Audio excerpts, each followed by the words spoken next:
ఈ దూత ఎవరు? యోహాను గారు. మార్గాన్ని సిద్ధపరచడానికి, మార్గం యేసుక్రీస్తు వారైతే ఆయన వచ్చేట సమయానికి ముందుగానే ఆ త్రోవను ఏం చేశాడంట ఆయన? సరళం చేశాడు. ఇదిగో దూతను పంపుచున్నానని పాత నిబంధనలో ఉంది కదా! ఇదిగో ఆ దూత ఎవరో కాదు. ఎవరు? ఎవరు? ఆయనేదో అనుమానపడ్డాడు కదా అని చిన్నవాడిగా చూడకండి. ఆయన చాలా గొప్పవాడు. ఎంత గొప్పవాడో తెలుసా? నా మార్గాన్ని ముందుగా సిద్ధపరచడానికి ఇదిగో ప్రవక్తలు చెప్పినటువంటి దూత ఎవరు? ఇదిగో యోహాను గారే అని చెప్పాడు. అంటే యోహాను గారు కూడా ఎలా కనిపిస్తున్నారు ఇక్కడ? చాలా గొప్పగా కనిపిస్తున్నాడు. చాలా గొప్పవాడాయన. ఆయన చిన్నవాడేం కాదు. చాలా గొప్పవాడు. ఆయన చేసిన పరిచర్య కూడా చాలా గొప్ప పరిచర్య. అయితే ఆయన్ని కొంతమంది నమ్మలేదంట. ఎవరు నమ్మలేదు? చూద్దాం. స్త్రీలు కనిన వారిలో యోహాను కంటే గొప్పవాడు లేడు. ఎవరు చెప్తున్నారు ఈ మాట? యేసుక్రీస్తు వారే. అతని కంటే గొప్పవాడు అల్పుడైన వాడు అతని కంటే గొప్పవాడని మీతో చెప్పుచున్నాను. ప్రజలందరంటే సుంకరులను యోహాను బోధ విని అతడిచ్చిన బాప్తిసం పొందిన వారై దేవుడు న్యాయవంతుడని ఒప్పుకొనిరి. అంటే ప్రజలందరూ కూడా ఏం చేశారు? రండి బాప్తిసం ఇస్తానన్నాడు. మారు మనసు నిమిత్తం ఏం చేశాడు? ఇచ్చాడా లేదా? బాప్తిసం ఇచ్చాడు. ప్రజలందరూ నమ్మారా? నమ్మారు. ఏమండి అందరూ బాప్తిసం పొందారా? చాలా వరకు అందరూ బాప్తిసం పొందారు. అయితే చూద్దాం. కానీ పరిసయ్యులు ధర్మశాస్త్ర ఉపదేశకులు అతని చేత బాప్తిసము పొందక తమ విషయమై దేవుని సంకల్పాన్ని ఏం చేశారంట? నిరాకరించిరి అన్నాడు. ఇక్కడ మరలా ఒకసారి ఆలోచన చేద్దాం.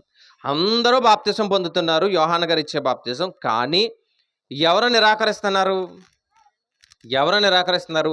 ధర్మశాస్త్రాన్ని ఉపదేశించేవారు పరిసయ్యులు యోహాను గారిని కానీ, యోహాను గారి యొక్క బాప్తిసం గురించి కానీ, లేదా యోహాను గారు చెప్పేటటువంటి వాక్యాన్ని కానీ వినట్లేదు.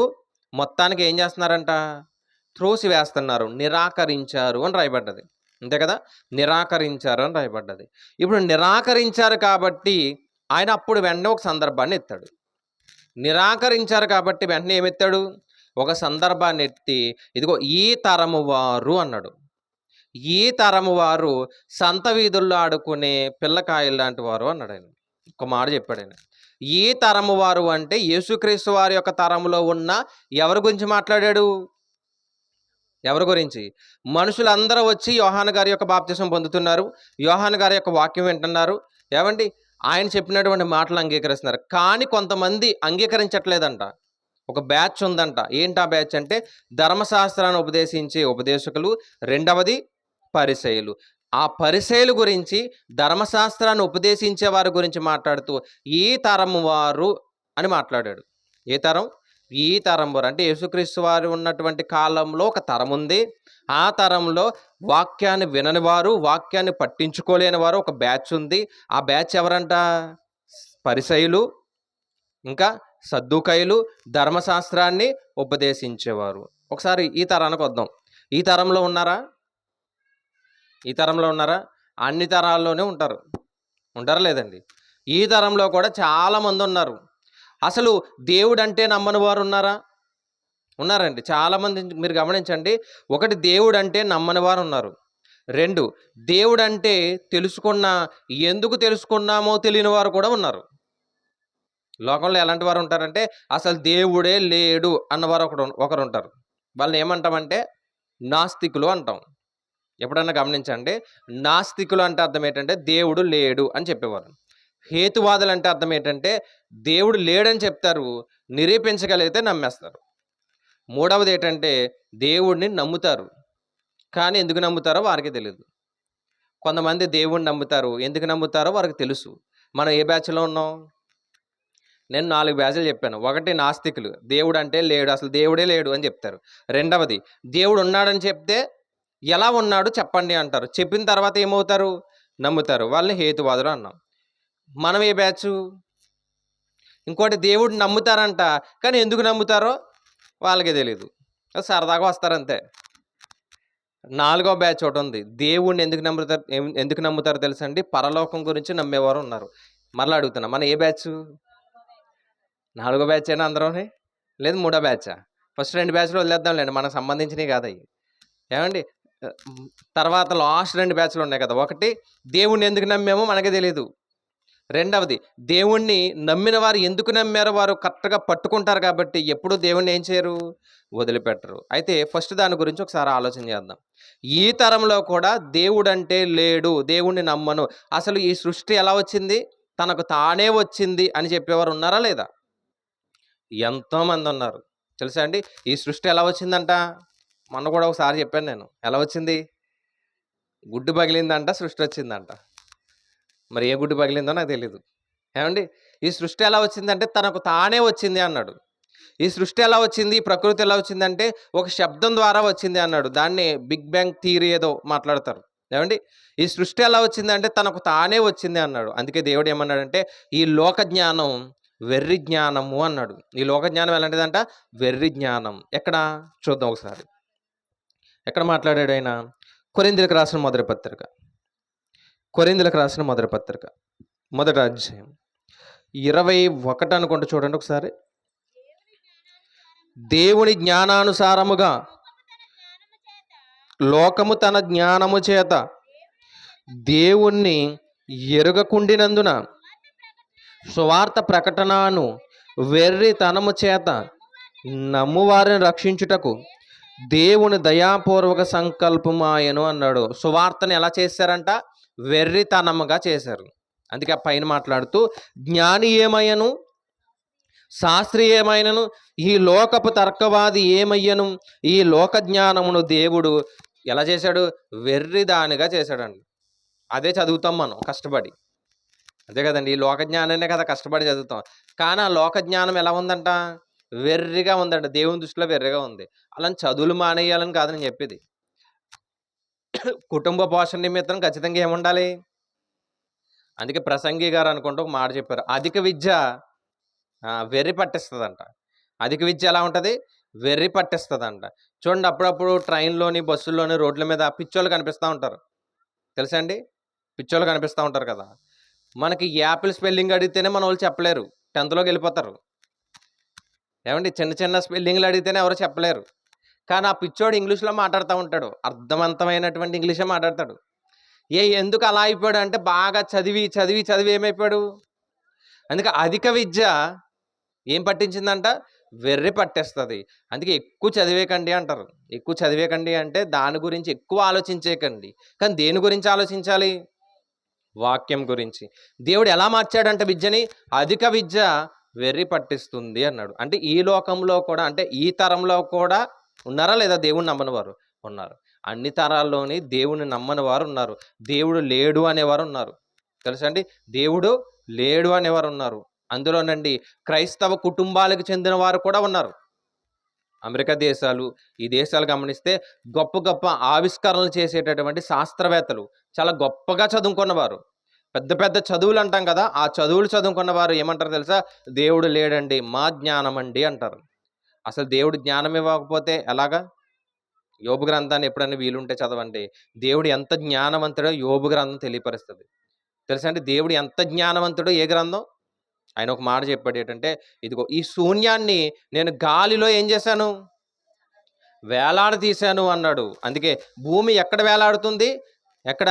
గాలిలో, అంటే శూన్యంలో వేలాడుతుందని కొన్ని వందల సంవత్సరాల క్రితం, కొన్ని వేల సంవత్సరాల క్రితం ఎవరు చెప్పారు? బైబిల్ చెప్పింది. చూడండి, బైబిల్ గొప్పదా? లోక జ్ఞానం గొప్పదా అంటే బైబిలే చాలా గొప్పది. బైబిల్కి సాటైనటువంటి పుస్తకం ఏది అస్సలు లేదు. అంటే ఈ తరంలో కూడా ఎవరున్నారు? దేవుణ్ణి నమ్మని వారు ఉన్నారు. ఇప్పుడు మన లోక సువార్తకు వద్దాం.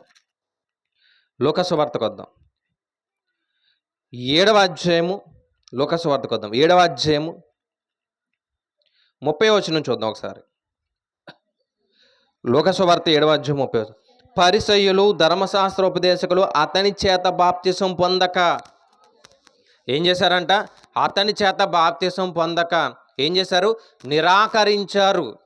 అంటే వాక్యాన్ని నిరాకరించారు. అందుకే యేసుక్రీస్తు వారండి చాలా సందర్భాల్లో ఒక మాట చెప్పాడు, ఈ తరం వారు మూర్ఖులు అన్నాడు. తెలుసా అండి? ఒక మాట చూద్దామా?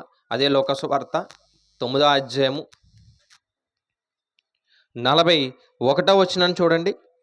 లోక సువార్త 9వ అధ్యాయము 41. అందుకు యేసు, విశ్వాసము లేని మూర్ఖతరం వారులారా, ఏం లేదంట, విశ్వాసము లేనటువంటి తరం ఒకటి ఉంది. ఏ తరం? మూర్ఖ తరము వారులారా అన్నాడు. అంటే యేసుక్రీస్తు వారు కూడానండి వాక్యం చెప్పినప్పుడు ఏదో ఆయన కరుణామయుడు, ప్రేమమయుడు కదా అని జాలిగా ఏం చెప్పలేదు. జాలిగా చెప్పిన సందర్భాలు ఉన్నాయి. అలాగని సైలెంట్‌గా చెప్పిన సందర్భాలే కాదు. కొంచెం గట్టిగా కూడా చెప్పాడు ఆయన. చెప్పాడా లేదా? ఏమన్నాడు? ఏమన్నాడంటే, ఇదిగో విశ్వాసం లేనటువంటి మూర్ఖతరం వారులారా, బుద్ధి రాదా మీకింకా అన్నాడంతే. ఒక మాట చెప్పాలంటే, మీకింక జీవితంలో బుద్ధి రాదా అన్నాడు. ఇంకా చూడండి 11:29, 11:29. మరియు జనులు గుంపులుగా కూడినప్పుడు ఆయన ఇలాగు చెప్పసాగెను. ఏమంట? ఈ తరము వారు దుష్ట తరము వారై సూచక క్రియ అడుగుతున్నారు. అంటే ఈ తరం వారు ఇంత వాక్యం చెబుతున్నా సరే, యేసుక్రీస్తు వారి యొక్క కాలంలో ఉన్న ప్రజలు, ఈ తరం వారు ఇంత వాక్యాన్ని చెబుతున్నా సరే క్రీస్తు వాక్యాన్ని పట్టించుకోవట్లేదు. మరి ఏమడుగుతున్నారు? ఏమడుగుతున్నారు? సూచక క్రియలు కావాలంట. కొంతమంది, ఏమండి మనం కాదులేండి, కొంతమంది ప్రార్థనకు రండి అంటే ఫస్ట్ ఏమడుగుతారు తెలుసా అండి? భోజనాలు ఉన్నాయా అని అడుగుతారు. అంటే భోజనాలు ఉంటేనే వస్తారా? అంటే కొంతమంది బ్యాచ్ ఉంటుందండి. లేరనుకోకండి, అలాంటి వాళ్ళు చాలామంది చూశాను నేను, అందుకే అడుగుతున్నా. అందుకే చెప్తాను అనమాట. అంటే యేసుక్రీస్తు వారి దగ్గరికి దేని నిమిత్తం రావాలి? దేని నిమిత్తం రావాలి? వాక్యాన్ని హృదయంలో పెట్టుకుని బ్రతుకును మార్చుకోవడానికి రావాలి. కానీ వీళ్ళేం అడుగుతున్నారు? ప్రభువా మేము వస్తాం కానీ మరి మాకు ఎంటర్టైన్మెంట్ ప్రోగ్రామ్ కావాలి. ఏంటి ఆ ప్రోగ్రామ్ అంటే, ఇదిగో ఏం చేయాలి నువ్వు? అద్భుతాలు చేయాలి, సూచక్రియలు చేయాలి, ఇవన్నీ చేస్తే మేము హ్యాపీగా చూస్తాం. నీ వాక్యం మాకు అవసరం లేదు అనుకున్నారు. అందుకే యేసుక్రీస్తు వారంట రొట్టెలు పెడుతుంటే జనాలు పోగుబడిపోయేవారంట. ఆయన రొట్టెలు చేపలు పెడుతున్నాడని పనులు మానుకుని మరి వెళ్ళిపోయేవారు. ఎక్కడికి? ఎక్కడికి? అందుకే ఈ మూర్ఖతరం అన్నాడు, మీకు విశ్వాసం లేదు అన్నాడు, మీకు ఇంక జీవితంలో మార్పు లేదని కూడా చెప్పాడు దేవుడు. ఒక ప్రాంతం గురించి మాట్లాడుతూ, నేను చేసినటువంటి అద్భుతాలు, మీ ప్రాంతంలో చేసినటువంటి అద్భుతాలు మరొక ప్రాంతంలో చేసి ఉంటే అందరూ మారిపోతారు, కానీ మీరు మారలేదు అన్నాడు. మీరు మారలేదు. అదే వేరొక ప్రాంతంలో చేసుంటే అందరూ మారుదునేమో. నేను ఎక్కడ చేశాను? తూరు సీదోను గురించి మాట్లాడాడు ఆయన. ఇదిగో ఇక్కడ చేశాను, కానీ ఒక్కరు కూడా మారలేదేంటి అని ఎంత బాధపడ్డాడో తెలుసండి. అందుకే చెప్తున్నాడు, ఈ తరం వారు ఎలా ఉన్నారంట? మూర్ఖ తరం వారు అన్నాడు. ఏమండి ఇంకా చదువుదాం, మరలా లోక సువార్తకు వద్దాం. యేసుక్రీస్తు వారు కూడా ఏమని మాట్లాడారు? ఇదిగో మీకు ఎంత చెప్పినా మీకు బుద్ధి రావట్లేదు, ఎంత వాక్యాన్ని చెప్తున్నా మీ బ్రతుకులు మారట్లేదు అని చెప్పి, ఇదిగో మూర్ఖతరం వారులారా ఇలా ఉన్నారేంటి అని మాట్లాడుతూ లోక సువార్త 7:31, లోక సువార్త 7:30. కాబట్టి ఈ తరము మనుషులు, ఈ తరం మనుషులు అంటే అక్కడ ఎవరి గురించి రాయబడ్డది? పరిసయ్యులు, సద్దూకయ్యులు, అలాగే ధర్మశాస్త్రాన్ని ఉపదేశించే వారి గురించి. ఆ తరం వారిని, లేదా ముఖ్యంగా పరిసయ్యుల్ని ఎలా పోల్చాడు అంటే చదువుదాం. ఎలా పోల్చాడు? సంత వీధుల్లో కూర్చుని ఉండి మీకు పిల్లన గ్రోవి ఊదితిని గాని మీరు నాట్యమాడరైతిరి, ప్రలాపించితిమి కానీ మీరు ఏం చేయలేదు, మీరు ఏడవనైతిరి. సంత వీధుల్లో కూర్చుని మీరు ఏం చేశారు? పిల్లన గ్రోవి ఊదినప్పుడు మీరు నాట్యం ఆడలేదు, ప్రలాపించితిమి కానీ మీరు ఏడవలేదు అని ఒకరితో ఒకడు చెప్పుకొని పిలుపులాటలు ఆడుకొను పిల్లకాయలను పోలి ఉన్నారు అన్నాడు. ఎలా పోల్చాడాలని? చిన్న పిల్లలతో పోల్చాడు. మనకు వెంటనే ఒక డౌట్ రావాలి. ఏంటో డౌట్ అంటే, యేసుక్రీస్తు వారు పరలోకాన్ని పొందుకునే వారిని ఎలా పోల్చాడు తెలుసా? ఎలా పోల్చాడు? చిన్న పిల్లలారా అన్నాడు. యేసుక్రీస్తు వారి దగ్గరికి కొంతమంది పిల్లలు వస్తుంటే శిష్యులు ఏం చేశారంటే ఆటంకపరిచారంట. అప్పుడు మీరెందుకు ఆటంకపరుస్తున్నారు? అసలు పరలోక రాజ్యం ఎవరిది? మత్తయి సువార్త 18:3లో ఉంటుంది. తెలిసిన మాటే మళ్ళీ ఒకసారి చూద్దాం. మత్తయి సువార్త 18:3. మీరు మార్పు నొంది ఎలాగా? బిడ్డల వంటి వారైతే గాని పరలోక రాజ్యంలో మీరు ప్రవేశింపరు అన్నాడు. అంటే పరలోక రాజ్యానికి వెళ్ళే వారిని దేవుడు ఎలా పోల్చాడు? ఎలా పోల్చాడు? చిన్న పిల్లలతో పోల్చాడా లేదా? చిన్న పిల్లలతో పోల్చాడా? మీరు మార్పు నొంది ఎలా మారిపోవాలి? చిన్న పిల్లల్లా మారిపోతేనే మీకు పరలోక రాజ్యం ఇస్తాను అన్నాడు. మరి అదే పిల్లలతో మరలా ఎవరిని పోల్చాడు? పరిసయ్యుల్ని, ఆ! ధర్మశాస్త్రాన్ని ఉపదేశించే సద్దూకయ్యులు లేదా ఉపదేశకుల్ని పోల్చాడు. అక్కడ పిల్లలతోనే పోల్చాడు. ఇక్కడ పిల్లలతోనే పోల్చాడు. అదేంటి పరలోకం వెళ్ళే వారిని పిల్లలతోనే పోల్చాడు. ఇక్కడ పరిసయ్యుల్ని, సద్దూకయ్యుల్ని కూడా ఎలా పోల్చాడు? పిల్లలతోనే పోల్చాడు.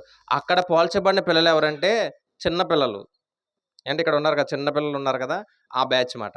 వాళ్ళకి ఏం తెలీదు. అంటే కల్మషం ఏం తెలీదు. తెలుసా? ఏం తెలీదు. అసూయ కానీ, పగలు కానీ, కోపాలు కానీ ఇవేం తెలీవు. మరి ఇక్కడికొచ్చేటప్పటికి సంత వీధుల్లో ఆడుకునే పిల్లలంట. సంత వీధుల్లో ఆడుకునే పిల్లలు ఎంతమంది ఎలా ఉంటారు? ఇక్కడ ఉన్నారు కదా! ఇక్కడ ఇద్దరున్నారు ముందర. అంత పిల్లలమాట. సంత వీధుల్లో ఆడుకునే పిల్లలెంతుంటారు? సుమారు ఒక 12 ఏవండీ ఆ ఏజ్ ఉంటది. అంటే యేసుక్రీస్తు వారు పరలోకం వెళ్ళే పిల్లలేమో చిన్న పిల్లలతో పోల్చాడు. అలాగే పరిసయ్యులు, సద్దూకయ్యులు మాత్రం ఎలాంటి పిల్లలతో పోల్చాడు? ఎలాంటి పిల్లలతో పోల్చాడు? కొంచెం ఎదిగినటువంటి పిల్లలు, ఆడుకునేటటువంటి పిల్లలతో పోల్చాడు. మరలా సందర్భానికెళ్దాం. ఇక్కడ చాలా మంచి విషయాన్ని చెప్పాడు. జాగ్రత్తగా విందాం మనకర్థమవుతది. మరలా లూకా సువార్త 7వ అధ్యాయానికెళ్దాం. మన పాఠమంతా 7వ అధ్యాయంలో ఉంది కాబట్టి. అయితే అక్కడ పిల్లన గ్రోవి వాయించితిని గాని మీరేం చేయలేదు? నాట్యం ఆడలేదు. ప్రలాపించి ఇంకో మాట చెప్పాడు. ప్రలాపించితిమి గాని మీరు ఏడవలేదు. సాధారణంగా పిల్లన గ్రోవి కానీ, నాట్యం కానీ ఎక్కడ వాయిస్తారు? అంటే ఎక్కడ అంటే జనరల్‌గా చెప్పాలంటే కొన్ని శుభకార్యాలు జరుగుతున్నప్పుడు ఏముంటాయి? కొంచెం హడావుడి ఉంటది. అంతే కదండీ! కొంచెం హడావుడి ఎక్కడుంటది? ఇప్పుడు పెళ్లి జరుగుతుందనుకోండి. ఇప్పుడంటే పెళ్లి ఒక రోజులో అయిపోతుంది. ఇప్పుడు సిటీస్‌కెళ్ళామనుకోండి, బర్త్‌డే కార్యక్రమాలు ఎలా జరుగుతాయో తెలుసండి? ఒక చిన్న రెస్టారెంటో, హోటలో ఏదో ఒకటి బుక్ చేసుకుంటారు. ఇంటి దగ్గర నుంచి బయలుదేరతారు. అక్కడికెళ్ళిన తర్వాత అన్నీ వాడే రెడీ చేస్తాడు. వెళ్ళి అక్కడ కూర్చొని కేక్ కట్ చేస్తారు, తినేస్తారు, మరలా ఇంటికెళ్ళిపోతారు అంతే. చాలా ఈజీగా అయిపోయింది కదా! అదే మన ఇంటి దగ్గర అనుకోండి ఎలా ఉంటది? మన ఇంటి దగ్గర పెళ్ళనుకోండి ఎలా ఉంటది? కొన్ని పెళ్ళిళ్ళు ఎలా ఉంటాయంటే అలా వెళ్లారు, చేసుకుంటారు, వచ్చేత్తారు అంతే అయిపోద్ది. హడావుడి ఉండదు. ఏవండీ ఎంజాయ్‌మెంట్ ఉండదు. ఆ ఎంజాయ్‌మెంట్‌లో ఎక్కువ ఎవరు కనిపిస్తారంటే పిల్లలే కనిపిస్తారు. అంతే కదా! ప్రతి కార్యక్రమంలో ఎక్కువ ఆనందపడేది ఎవరు? పిల్లలే కనిపిస్తారు. అదే పల్లెటూరుల్లో పెళ్ళిళ్ళు ఎలా ఉంటాయి? సిటీ వదిలేస్తే పల్లెటూరులో పెళ్ళుంటాయి. ఎలా ఉంటాయండి? కనీసం 3 రోజులుంటది. హడావుడంతా ఎలా ఉంటది? 3 రోజులు ఉంటదా లేదా? అంటే శుభకార్యాలు జరుగుతున్నప్పుడు ఏముంటాయి? పిల్లల గ్రోవుంటది. నాట్యం అంటే ఏంటంటే ఆడుకోవడం అండ్ సంతోషించడం ఇదుంటది. రెండవది ప్రలాపించే చోటంట. ప్రలాపించే చోటంటే ఎవరైనా చనిపోయారనుకోండి, అక్కడికి వెళ్లి మనం ఏం చేస్తాం? ఏడుస్తామా లేదా? దాన్నే ప్రలాపించడం అన్నారు. అంటే సాధారణంగా పిల్లన గ్రోవి అనేది శుభకార్యాలు జరుగుతున్నప్పుడో, ఏమైనా ఫంక్షన్‌లు జరుగుతున్నప్పుడో మనకనిపిస్తాయి. రెండవది ప్రలాపించడం అంటే ఎక్కడ? ఎవరైనా చనిపోతే ఎవరైనా చనిపోతే అక్కడ జరుగుతది. ఈ 2 కూడా యేసుక్రీస్తు వారు ఈ సందర్భంలో పెట్టి ఏమన్నాడంటే, పిల్లన గ్రోవి ఊదితిమి గాని మీరు నాట్యమాడలేదు. రెండవది. ప్రలాపించితిమి గాని మీరేం చేయలేదు? ఏడవలేదు. మీరెలా ఉన్నారో తెలుసా? సంత వీధుల్లో ఆడుకునే ఎలా ఉన్నారు? చిన్న పిల్లల్లా ఉన్నారు. సంత వీధులంటే తెలుసా అండి? సంత వీధులంటే? మీకే తెలుస్తది. మార్కెట్ ప్లేస్‌ని ఏమంటారు? సంత వీధి అంటారు. ఇప్పుడు ఉదాహరణకి ఒక్కొక్క ప్రాంతంలో ఒక్కో రోజు జరుగుతది సంత. అంతేనా? ఇప్పుడు మా మెయిన్ రోడ్ ఉందనుకోండి రామచంద్రపురం. ఈరోజు సెలవు మార్కెట్ మంగళవారం కదా! కానీ అందరూ వచ్చి బయట ఏం అమ్ముకుంటారు? ఏయోటి బట్టలనో, కూరగాయలనో మొత్తానికి ఏదోటి అమ్ముకుంటారు. దాన్నేమంటారంటే సంత వీధి అంటారు. ఇంకా చెప్పాలంటే ఈ ప్రాంతాల్లోనే వారానికొక రోజు ఎవరో ఒకరొచ్చి అక్కడ సంత పెట్టి ఎళ్ళిపోతారు. వారానికొక రోజే. అంతేనా? ఉన్నాయండి దగ్గరలో సంత వీధులు. ఇప్పుడు వాళ్ళెళ్ళిపోయిన తర్వాత ఆ ప్లేస్ అంతా ఎలా ఉంటది? ఎలా ఉంటది? అంతా ఖాళీగానే ఉంటది. ఆ ఖాళీ ప్రాంతంలో ఎవరు ఆడుకుంటారు? పిల్లలు ఆడుకుంటారు. ఏ ఆటలాడుకుంటారు? క్రీస్తు కాలానికెళ్ళిపోదామండి. యేసుక్రీస్తు వారి కాలానికెళ్ళిపోదాం. ఎందుకంటే ఆయన పిల్లలతో పోల్చాడు కాబట్టి యేసుక్రీస్తు వారి కాలానికెళ్ళిపోదాం. అప్పుడు ఏం ఆటలాడుకుని ఉంటారు బహుశా? అండ్ అన్ని తరాల్లో ఆడుకునే కొన్ని ఆటలు చెప్తాను నేను. ఏమంటే క్రికెట్టు, వాలీబాల్ ఈ మధ్యన వచ్చింది. కానీ అన్ని తరాల్లో ఆడుకునే ఒక ఆట ఏంటంటే చిన్నపిల్లలు మీరు ఎప్పుడన్నా గమనించండి. మన దైనందిక జీవితంలో తల్లిదండ్రులుగా, పెద్దవారుగా వారు చేసేటటువంటి వృత్తులు ఏమైతే ఉన్నాయో, వారి మాటలు ఇవన్నీ కూడా గేమ్స్‌లా ఆడతారు. ఉదాహరణకి ఏవండీ పిల్లలున్నారనుకోండి, వాడే డాక్టరు. ఏముండదు. మెడలో స్టెతస్కోప్ ఏముండదు.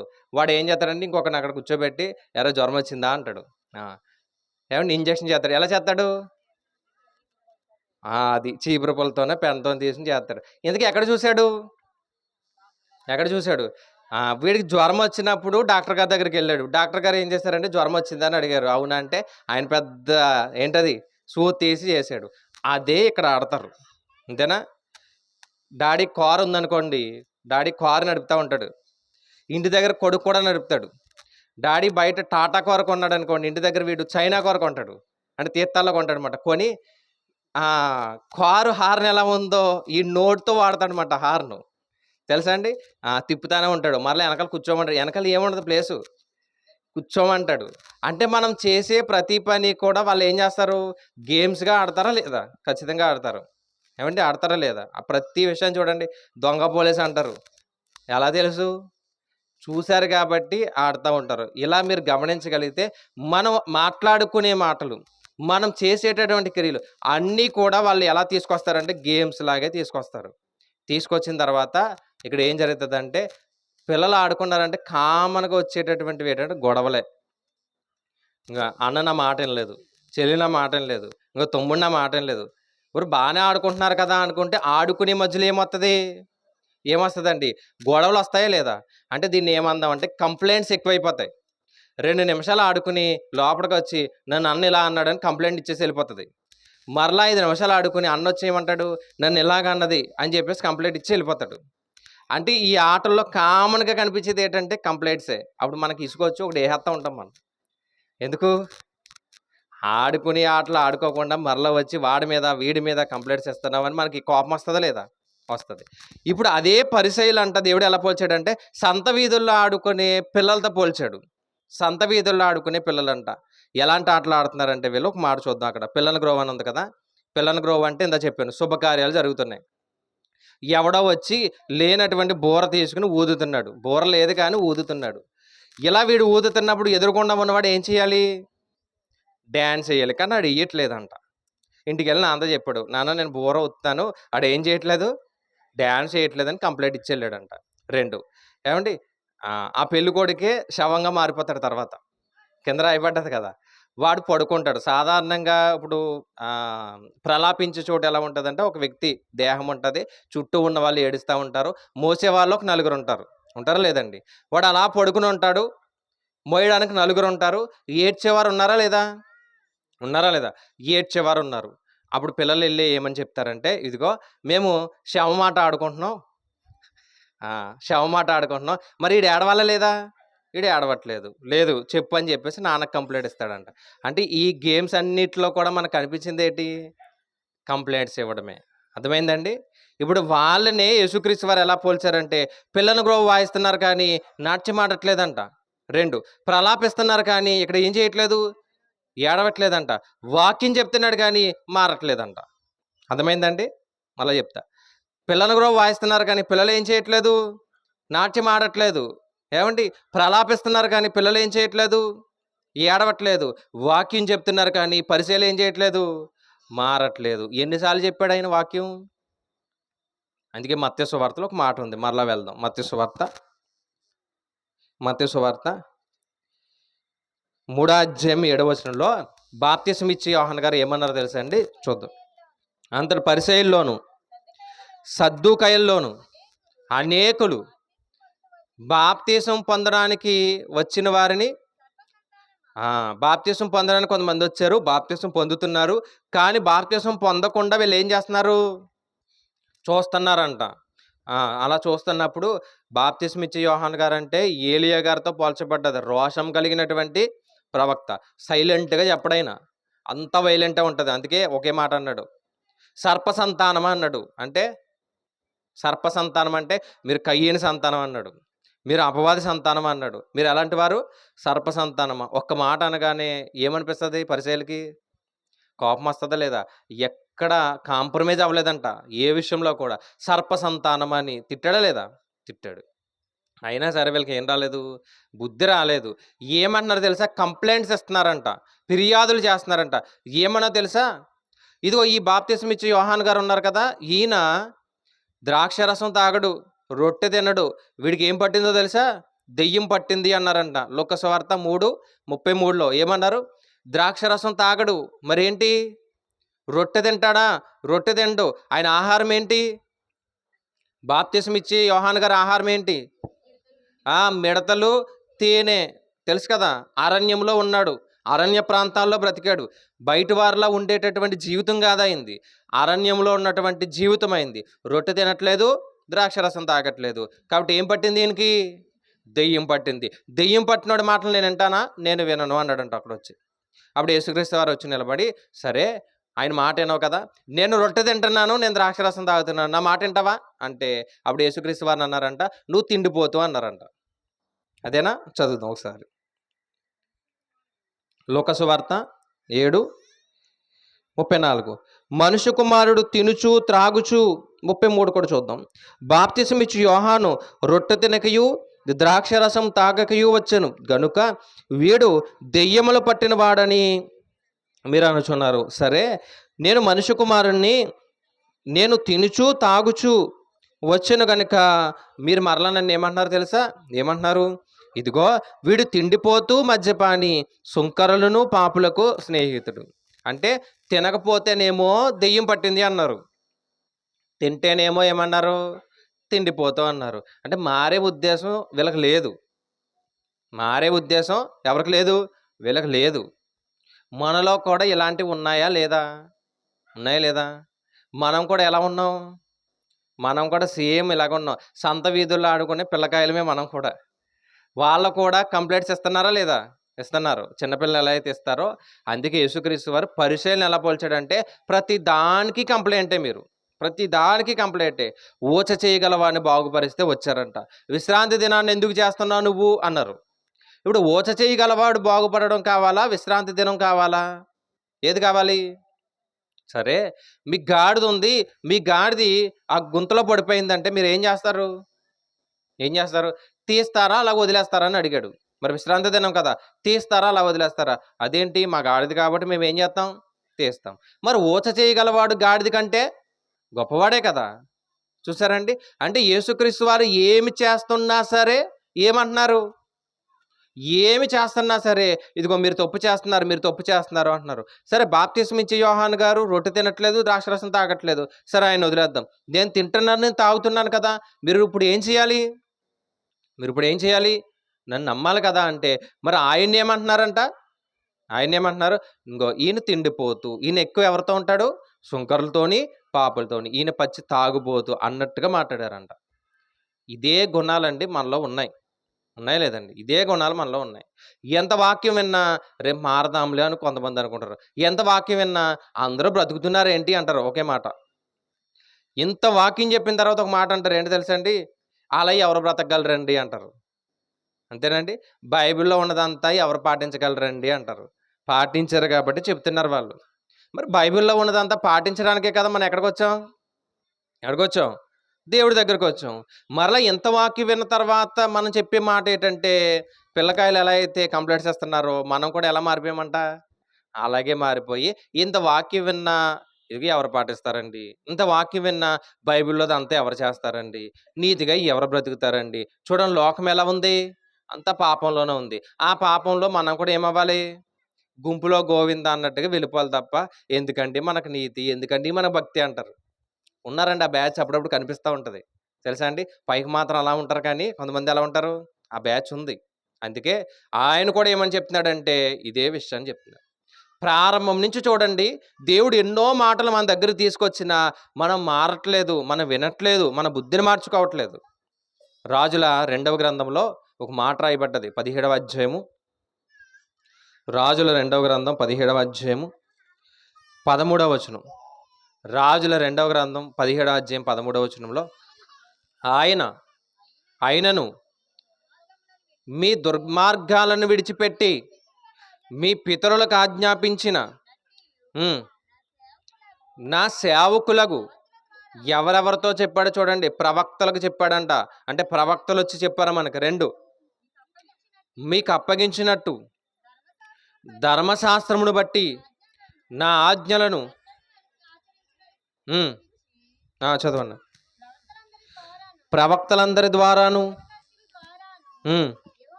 యెహోవా ఇశ్రాయేలు వారికిని యూదా వారికిని పలికించినను వారు వినిన వారై దేవుడైన యెహోవా దృష్టికి ఎలా మారిపోయారంట? విశ్వాసఘాతకులుగా మారిపోయారంట. ఎంతమంది ద్వారా చెప్పించాడు ఆయన? సేవకులు వచ్చారు, యాజకులు వచ్చారు, ప్రవక్తలు వచ్చారు, దీర్ఘదర్శులు వచ్చారు. ఏమండి, రాజుల్లో కూడా కొంతమంది వాక్యాన్ని చెప్పారు.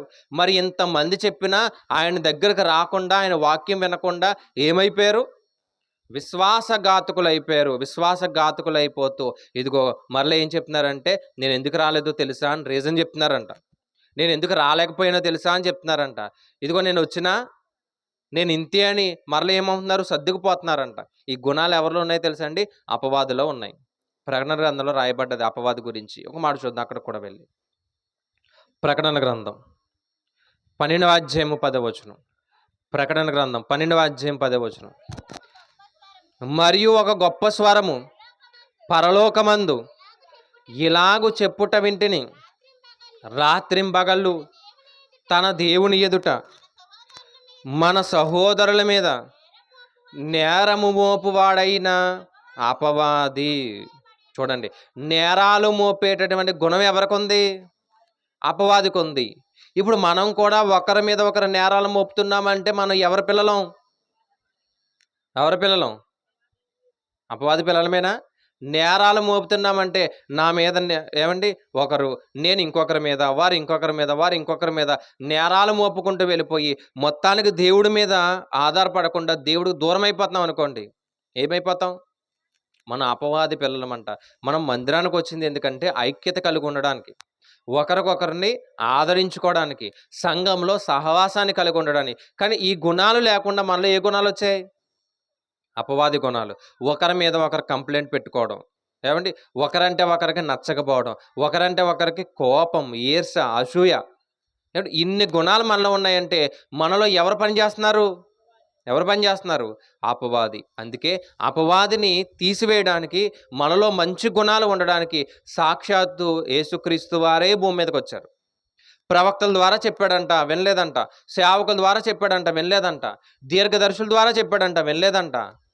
ఏమైపోయారు? విశ్వాసఘాతకులు అయిపోయారంట.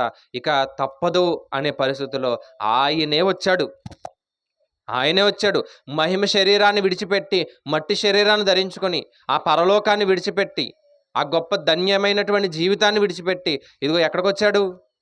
ఈ భూమి మీదకి వచ్చాడు. మనలాగే బ్రతికాడు. మనం తినే ఆహారమే. ఆయనకే ఆకలి ఉంది, ఆయనకి నిద్ర ఉంది, ఉందా లేదా? అన్నీ ఉన్నాయి. కానీ అన్నీ వదిలేసుకున్నాడు ఆయన. ప్రతి దాన్ని వదిలేసుకున్నాడు. ప్రతి దాన్ని వదులుకొని ఇదిగో నా బిడ్డలను రక్షించాలని ఎంత ప్రయాసపడ్డాడైనా. ఒక మాట రాయబడ్డది కదా, ఆకాశ పక్షులకి ఏమున్నాయంట? గూళ్ళు ఉన్నాయి, నక్కలకి బొరియలు ఉన్నాయంట. కానీ మనుష్య కుమారుడు తల దాచుకోవడానికి ఏం లేదు. పేతురు గారు ఇల్లు లేదా? పేతురు గారు ఇల్లు లేదా? యోహాన్ గారు ఇల్లు లేదా? జబదయి కుమారులు ఇల్లు లేదా? అంతెందుకండి, యేసుక్రీస్తు వారికి ఇల్లు లేదా? ఉందా లేదా? ఉంది. కుటుంబం లేదా? కుటుంబం ఉంది. తలదాచుకోవడానికి స్థలం లేదంటే ఖాళీ లేదంట ఆయనకి. ఖాళీ లేదంట. చాలా బిజీగా ఉన్నాడు. వాక్యాన్ని చెప్పాలి, మార్చాలి, అనేక మందిని రక్షించాలి అనే ఆలోచనతో ఉన్నాడు. చివరికి అనేక మందిని రక్షించడానికి అయ్యా నేను ఏం చెయ్యాలి అంటే శిలువ మీద మరణించు అన్నాడు దేవుడు. మరణించడానికి కూడా ఏమైపోయాడు? సిద్ధపడ్డాడు. ఎంత ప్రార్థన చేశాడు ఆయన చనిపోయే ముందు? ఒకసారి ఆలోచించండి. అంత ప్రార్థన చేసి నా జీవితాన్ని ప్రభువా నీకు అప్పగిస్తున్నాను ప్రభువా అని చెప్పేసి ఏమండి అప్పగించుకున్నాడు. శిలువ మీద మరణించాడు. ఇన్ని మాటలు మన దగ్గరకు వస్తున్నా సరే మనం మారకపోతే మనం ఎవరు? మనం ఎవరు? మన అపవాది పిల్లలు. మనం ఇంకా నేరాలు మోపుకునేటటువంటి గుణంలోనే ఉన్నాం. నేరాలు మోపుకునే గుణంలోనే ఉన్నాం. అందుకే ఎంతోమంది వచ్చినా వాక్యం వినట్లేదంటండి. అపోస్తల కార్యానికి వెళ్తే 13వ అధ్యాయం 44వ వచనంలో, అపోస్తల కార్యం 13:44లో పౌలు గారు పరిచర్య చేస్తుంటే ఎలా మాట్లాడారో చూడండి. పౌలు గారు పరిచర్య చేస్తుంటే చదవండమ్మా. మరుసటి విశ్రాంతి దినమున దాదాపుగా ఆ పట్టణమంతయు దేవుని వాక్యం వినుటకు కూడి వచ్చెను. యోధులు జన సమూహమును చూచి మత్సరముతో నిండుకొని దూషించుచు పౌలు చెప్పిన వాటికి ఏం చెప్పారంట? అడ్డము చెప్పారంట. పౌలు చెప్పే ప్రతి మాటకి అడ్డుపడిపోయారంట. ఈరోజు లేరా అలాంటి వారు?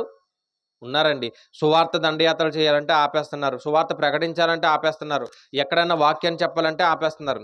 మైక్ కొంచెం సౌండ్ పెట్టినా ఆపేస్తున్నారు. ఎందుకు ఆపేస్తున్నారంటే మచ్చరపడ్డారంట. చూడండి ఎలా పడ్డారు? మచ్చరపడ్డారు.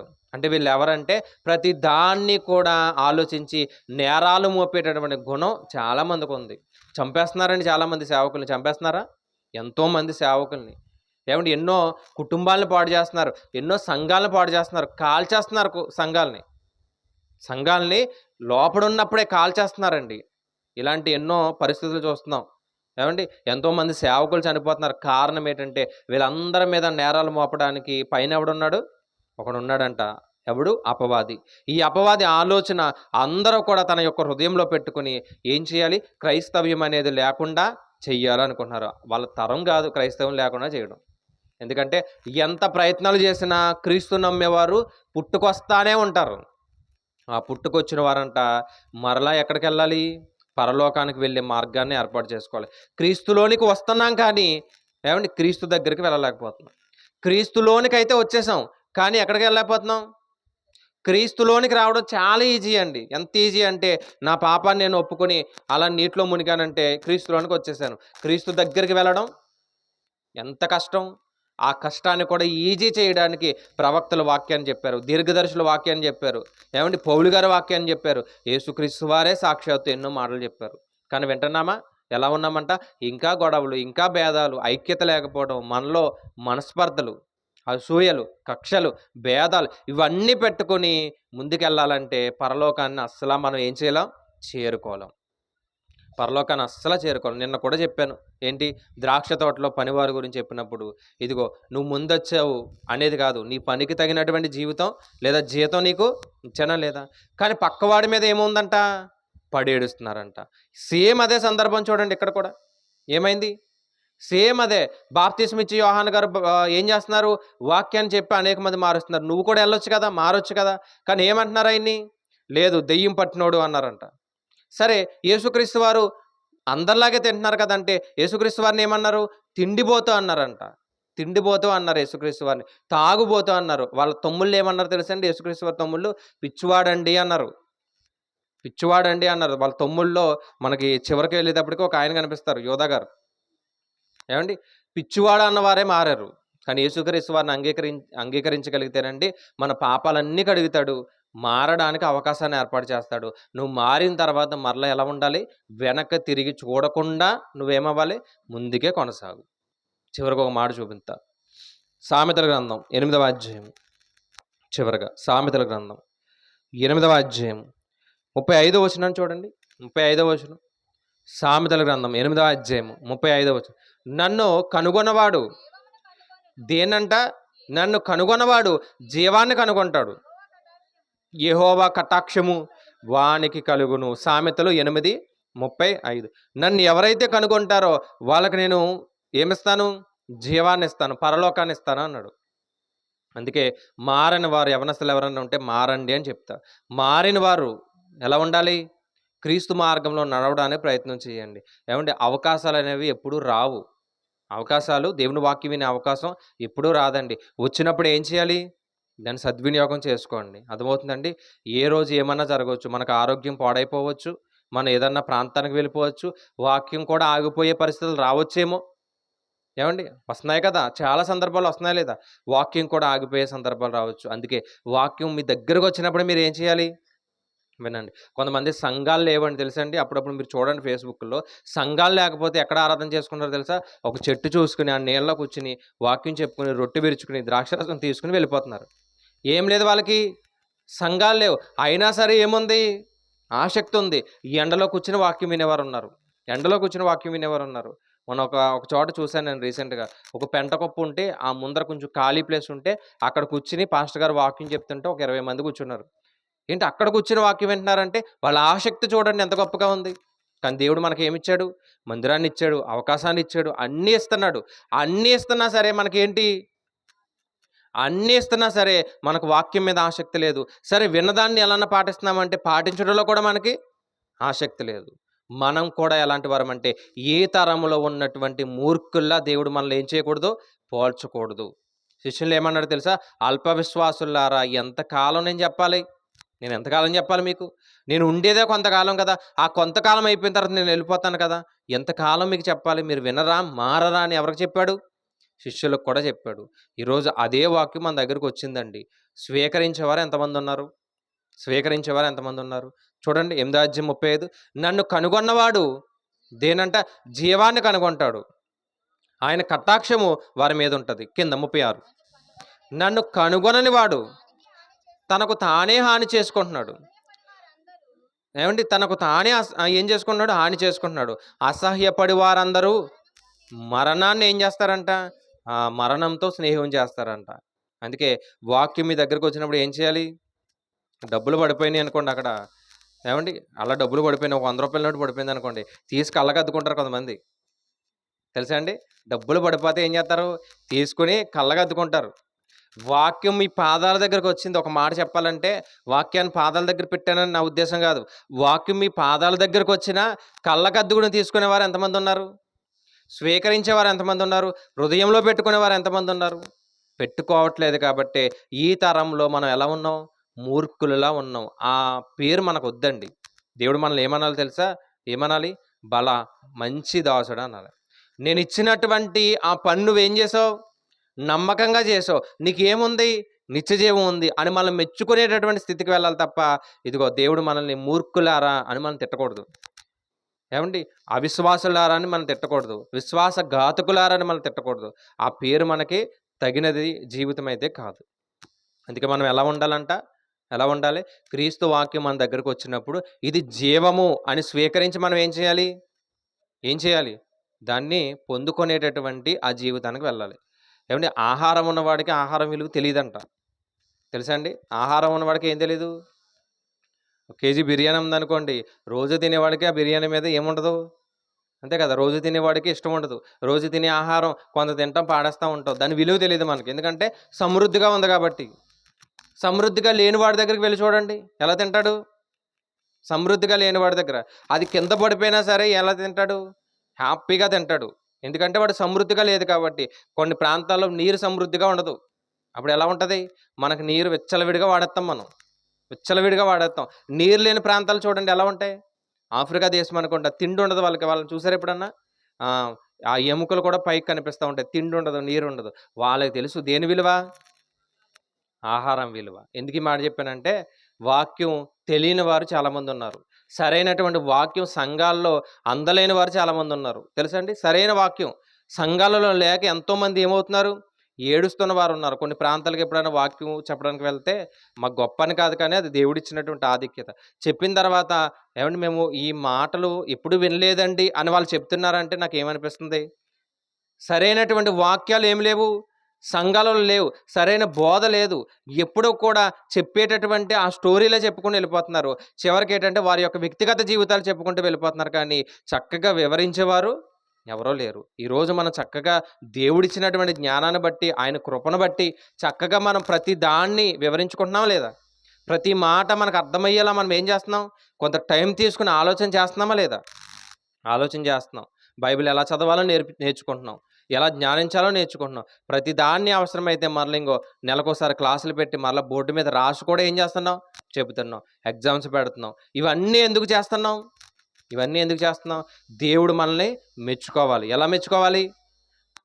నమ్మకమైనటువంటి దాసుడని అందరిని మెచ్చుకోవాలి. అంటే మన సంఘానికి దేవుడి దయ వల్ల వాక్యం అనేది కొరత లేకుండా వస్తున్నప్పుడు మనకేంటంటే దాని విలువ అర్థం కావట్లేదు.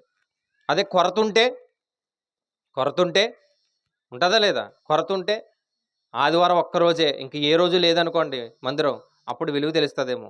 కానీ 40 దినాలు ఉండడం వల్ల ఏం తెలియట్లేదు? విలువ తెలియట్లేదేమో. అయినా మనకు విలువ తెలిసింది కాబట్టి మనం ఇక్కడికొచ్చాం. విలువ తెలియని వారు ఎక్కడున్నారు? బయటున్నారు. మనకు తెలిసింది కాబట్టి ఏ రోజు మానకుండా ఎక్కడికొస్తున్నాం? మందిరానికొస్తున్నాం, సభలకొస్తున్నాం. దేవుడు మనల్ని కూడా ఏం చేయాలి?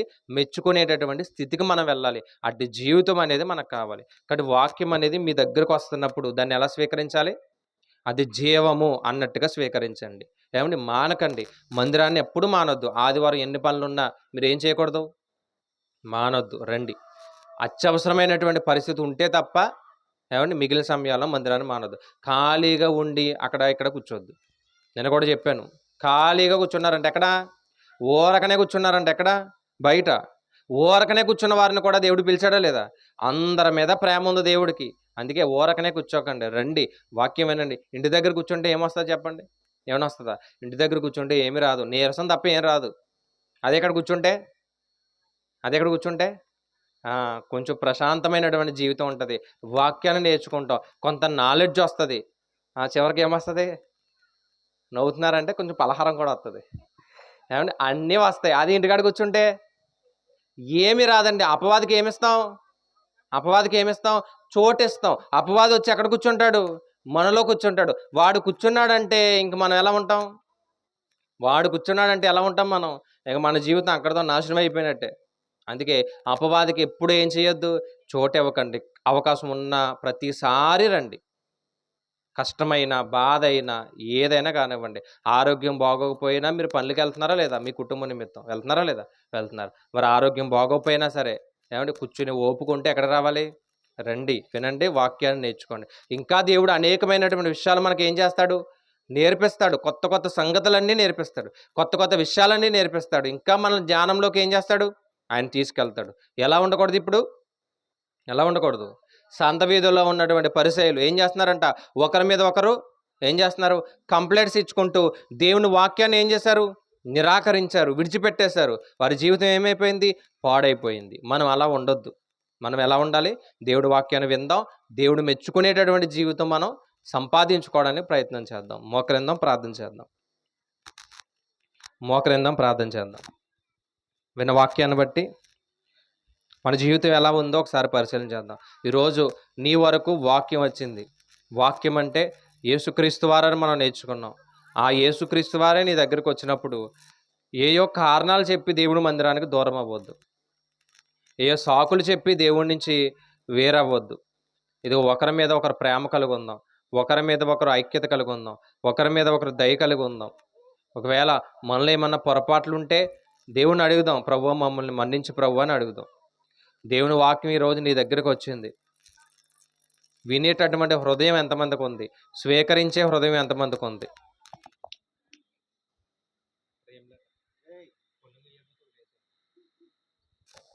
వినేటటువంటి ఆ ధన్యత, స్వీకరించేటటువంటి ధన్యత ఎంతమందికి ఉంది?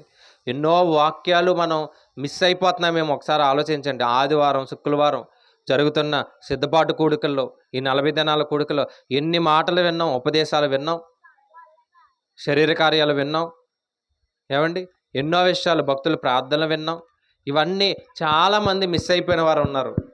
ఎందుకు మీరు వదిలేసుకున్నారో ఒకసారి దేవుడి దగ్గర ప్రాధేయపడండి. ప్రభువా నా జీవితాన్ని మార్చు అని అడగండి. నాకు అవకాశం ఇవ్వు ప్రభువా అని అడగండి. నా జీవితాన్ని బలపరచు ప్రభువా అని అడగండి. ఖచ్చితంగా దేవుడు మీకు మంచి అవకాశాన్ని ఇస్తాడు.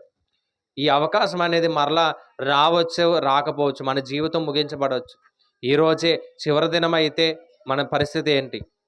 అందుకే ఏ రోజు మానకుండా ప్రతిరోజు నీకు దేవుడిచ్చిన అవకాశాన్ని బట్టి, ఆరోగ్యాన్ని బట్టి ప్రతిరోజు వాక్యాన్ని వినడానికి రావడానికి మనందరం కూడా సిద్ధపడదాం. మరొకసారి ఈ యొక్క కుటుంబ నిమిత్తం ప్రార్థన చేద్దాం. మన కుటుంబాల నిమిత్తం ప్రార్థన చేద్దాం. ఎవరైతే బలహీనంగా ఉన్నారో వారి నిమిత్తం ప్రార్థన చేద్దాం. సుధాకర్ గారి గురించి కూడా ప్రార్థనలో జ్ఞాపకం చేసుకోండి. దేవుడు మంచి ఆరోగ్యాన్ని ఇవ్వాలని, ఈ యొక్క కుటుంబం అంతా కూడా దేవుడి పరిచర్లో గొప్పగా వాడబడాలని కూడా ప్రార్థన చేయండి. మన కుటుంబాలన్నీ కూడా దేవులో గొప్పగా వాడబడాలని ప్రార్థన చేయండి. నక్కలకు బొరియాలుండే, నాకాస పక్షులకు గూలుండేను. నక్కలకు బొరియాలుండే, నాకాస పక్షులకు గూలుండేను. ఒక్కింత స్థలమైనను మన విభునికెక్కడ లేకుండేను. ఒక్కింత స్థలమైనను మన విభునికెక్కడ లేకుండేను. రాజులకు రాజైన ఈ మన విభుని పూజ చేయుటకు రండి. త్వరపడి రండి రండి, ఈ పరమ గురిని యొద్దకు మీరాలు. త్వరపడి రండి రండి, ఈ పరమ గురుని యొద్దకు మీరాలో. దరికి చేరిన వారిని ఈ ప్రభువు దరుమాడెన్నడు దూరము. దరికి చేరిన వారిని ఈ ప్రభువు దరుమాడెన్నడు దూరము. రాజులకు రాజైన ఈ మన విభుని పూజ చేయుటకు రండి. ఈ జయశాలి కన్నా మనకింకా రాజెవడును లేడని. ఈ జయశాలి కన్నా మనకింకా రాజెవడును లేడని. రాజులకు రాజైన ఈ మన విభుని పూజ చేయుటకు రండి. ప్రార్థన చేద్దామండి. దయ కలిగిన మా కన్న తండ్రి, మీ ఘనమైన ఉన్నతమైన నామను వందనములు. దేవా, మీ యొక్క ఉన్నతమైన కృపను బట్టి మమ్మల్ని కాచి కాపాడిన విధానాన్ని బట్టి తండ్రి వందనములు. అయ్యా, ఇప్పటి వరకు తండ్రి ఎన్నో విషయాలు మేము నేర్చుకుని ఉన్నాం. నిజమే తండ్రి. దేవా, ఇదిగో తండ్రి, నీ వాక్యం మా దగ్గరకు వస్తున్నా తండ్రి. పరిసయ్యులు సద్దూకయ్యులు ఎలా అయితే తండ్రి నిరాకరించారో మేము కూడా తండ్రి అలాగ ఉన్నామేమో. ఒకసారి తండ్రి మా బ్రతుకును మార్చుకునేటటువంటి జీవితాన్ని మాకు దయచేయండి. దేవా, ఇంత వాక్యం తండ్రి ఇక్కడ వినబడుచున్న ఇదే ప్రాంతాలలో తండ్రి మరి ఉన్నప్పటికీ రాలేకపోయిన వారు తండ్రి అనేకంగా ఉన్నారు తండ్రి. మరి ఎందుకైతే మరి రాలేకపోతున్నారో తండ్రి దేవా, ఇదిగో తండ్రి మీకు తెలిసే ఉన్నది. వారి బ్రతుకులు మార్చండి అయ్యా. ప్రతి ఒక్కరూ నీ సన్నిధికి రావాలని, నీ వాక్యం వినాలని మీరు ఎంతో తండ్రి ఆశ కలిగి ఉన్నారు దేవా. అట్టి జీవితాన్ని మేము పొందుకోవడానికి తండ్రి సహాయం దయచేయండి. అలాగే తండ్రి, ఈ కూడికి ఏర్పాటు చేసినటువంటి కుటుంబాన్ని జ్ఞాపకం చేసుకోండి అయ్యా. పౌలు గారికి మంచి ఆరోగ్యాన్ని ఇవ్వండి. అలాగే తండ్రి, వీరమణి గారిని జ్ఞాపకం చేసుకోండి అయ్యా. దేవిదిగో తండ్రి, పౌలు గారు కూడా తండ్రి ప్రతి వారము నీ సన్నిధిలో తండ్రి మరి దేవిదిగో తండ్రి పరిచర్యలో ఉండడానికి తండ్రి సహాయం దయచేయండి. అలాగే తండ్రి, వారిని ప్రేమించి ఇచ్చినటువంటి బిడ్డలను బట్టి తండ్రి ప్రార్థన చేయుచున్నాం దేవా. జగన్ గారిని, హేమాని జ్ఞాపకం చేసుకోండి అయ్యా. ఇదిగో తండ్రి, వారి కుటుంబాన్ని కూడా తండ్రి మీరు బలపరచండి. వారికి ఆరోగ్యాన్ని ఇవ్వండి. వారి యొక్క పని పాటల విషయాలు తోడుగా ఉండండి. ఇదిగో తండ్రి, వారికి ఇచ్చినటువంటి బిడ్డలు కుమారుణ్ణి, కుమార్తెను కూడా తండ్రి దీవించండి, ఆశీర్వదించండి. అలాగే శ్రీరామ్ని, సమీరాన్ని జ్ఞాపకం చేసుకోండి. వారు చేస్తున్నటువంటి పని పాటల విషయాలు తోడుగా ఉండండి అయ్యా. శ్రీరామ్ కూడా తండ్రి ఇదిగో తండ్రి బాప్తిసం పొందుటకు సిద్ధపడుచుండగా తండ్రి దేవా, బిడ్డకు తండ్రి ఇకను తండ్రి మరింత జ్ఞానం ఇవ్వండి దేవా. నీ కృపను తండ్రి బిడ్డకు తోడుగా ఉంచండి. సమీరాన్ని కూడా జ్ఞాపకం చేసుకుని బిడ్డకు కూడా తండ్రి చక్కటి ఆరోగ్యాన్ని దేవా మీరు దయచేస్తారని తండ్రి కోరుచున్నాం దేవా.